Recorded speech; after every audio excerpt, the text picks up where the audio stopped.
Instauré par l'UNESCO, le 23 août commémore l'un des chapitres les plus sombres de l'histoire des peuples noirs, la Journée internationale du souvenir de la traite négrière et de son abolition.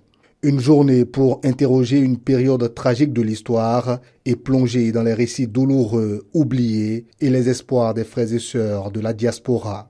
Chers frères, chères sœurs de la diaspora, la cérémonie de ce matin nous permettra sûrement d'échanger, de discuter entre nous, de parcourir l'ensemble de notre histoire, une partie de notre histoire, de voir un certain nombre de détails très importants qui sûrement nous ont échappé et qui nous permettront de nous redonner la main pour reconstruire notre histoire et notre avenir ensemble. Cette cérémonie officielle, présidée par le ministre de la Culture, a été un hommage à tous ces millions d'hommes, de femmes et d'enfants arrachés à leur terre pour la traversée transatlantique. Pour les afrodescendants, c'était également l'occasion d'évoquer les traumatismes qui persistent, les luttes pour les réparations et le retour sur la terre de leurs aïeux. Je voudrais vous dire que le retour, c'est un acte profondément spirituel.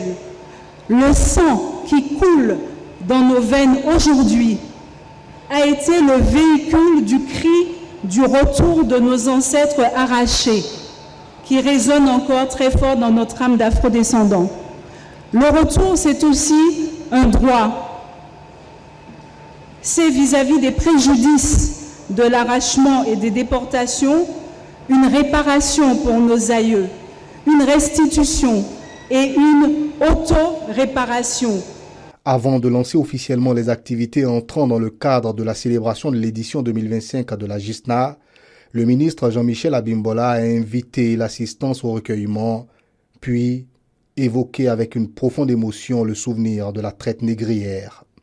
Je voudrais inviter chacun de nous à un instant de silence intérieur.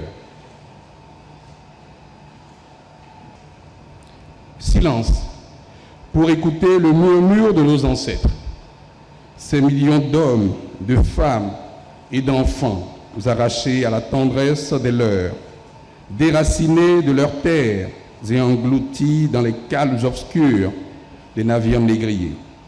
Leur souffle fut brisé, mais leur voix traverse encore le temps. Elle résonne dans le fracas des vagues, dans la mémoire de nos peuples, et elles nourrissent aujourd'hui notre humanité. La Journée internationale du souvenir de la traite négrière et de son abolition organisée ce 23 août à Ouidah a été un espace de réflexion et de transmission de la mémoire.